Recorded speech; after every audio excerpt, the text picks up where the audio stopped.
బంగారం ధరలు మళ్లీ పెరిగాయి. తులం 1,30,000కు చేరింది. ఇక సామాన్యుడి పసిడి గురించి మరిచిపోవాల్సిందేనా? భవిష్యత్తులో మరింత పెరుగుతుందన్న భయంతో గోల్డ్ కొంటున్నారా? అమెరికా ఫెడరల్ బ్యాంక్ వడ్డీ రేట్లు తగ్గిస్తుందన్న భయం వెంటాడుతోందా? ఎందాక ఈ పసిడి పరుగు?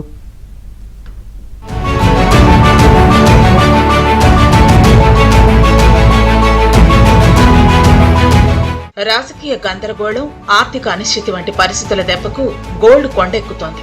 తులం 24 క్యారెట్ల గోల్డ్ 1,30,000కు చేరింది. అంతర్జాతీయ మార్కెట్లో ఒక ఔన్స్ బంగారం ధర దాదాపు $4,000కు చేరింది. అమెరికాలో ప్రభుత్వ షట్డౌన్, ఫ్రాన్స్ లో రాజకీయ అస్థిరత వంటి అంశాల కారణంగా ఫైనాన్షియల్ మార్కెట్లు గందరగోళంగా మారాయి. అదే సమయంలో బంగారం ధర మళ్లీ చుక్కల్ని తాకుతోంది.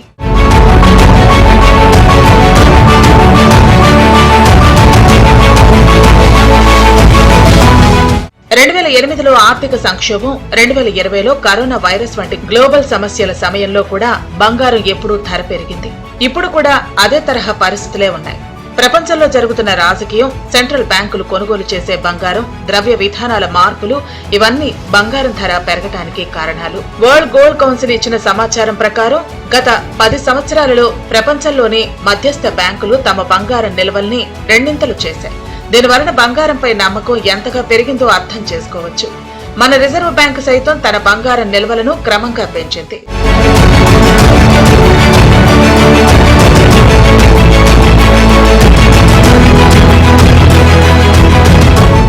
ఈ సంవత్సరం బంగారం ధరలు ఇప్పటికే 50% పైగా పెరిగాయి. 2008 జనవరి నుంచి 2011 ఆగస్టు వరకు బంగారం ధరలు 100% పెరిగాయి.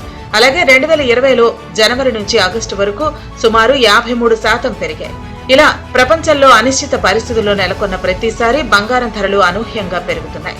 సెప్టెంబర్లో అమెరికా ఫెడరల్ రిజర్వ్ వడ్డీ రేటును 0.25% తగ్గించింది. భవిష్యత్తులో మరింత తగ్గించే అవకాశం కూడా ఉందన్న అంచనాలు ఉన్నాయి. వడ్డీ రేట్లు తక్కువైతే డాలర్ బలహీనపడుతుంది.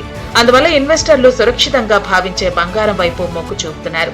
రష్యా, ఉక్రెయిన్ యుద్ధం, పశ్చిమాసియాలో అనిశ్చితి వల్ల పెట్టుబడులన్నీ గోల్డ్ వైపు మళ్లిస్తున్నారు. రూపాయి విలువ అమెరికన్ డాలర్తో పోలిస్తే తగ్గింది.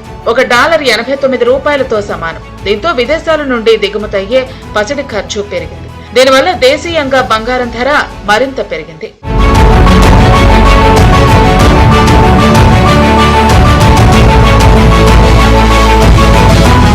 ఇప్పుడు ఆభరణాల కంటే పెట్టుబడిగా బంగారం కొనడాన్నే ఇష్టపడుతున్నారు. గోల్డ్ ఈటీఎఫ్లు, డిజిటల్ గోల్డ్ ప్లాట్ఫామ్ల ద్వారా బంగారం కొనటం పెరుగుతోంది. దీన్ని కేవలం ద్రవ్యోల్బణ నుంచే కాదు, కరెన్సీ విలువ తగ్గకుండా చూసే ఒక రక్షణగా కూడా చూస్తున్నారు. నిపుణుల అంచనా ప్రకారం బంగారం ధర త్వరలో ఔన్స్ 3,500 నుంచి 4,000 మధ్య స్థిరపడే అవకాశం ఉంది. అంటే ప్రస్తుతం బంగారం ధర ఉన్న స్థాయిలోనే స్థిరపడొచ్చు. కాబట్టి తొందరపడి బంగారాన్ని కొన్నా భవిష్యత్తులో అంత రిటర్న్స్ రాకపోవచ్చు. ధరలు తగ్గినప్పుడు కాస్త గోల్డ్ కొనుక్కుంటే బెటర్.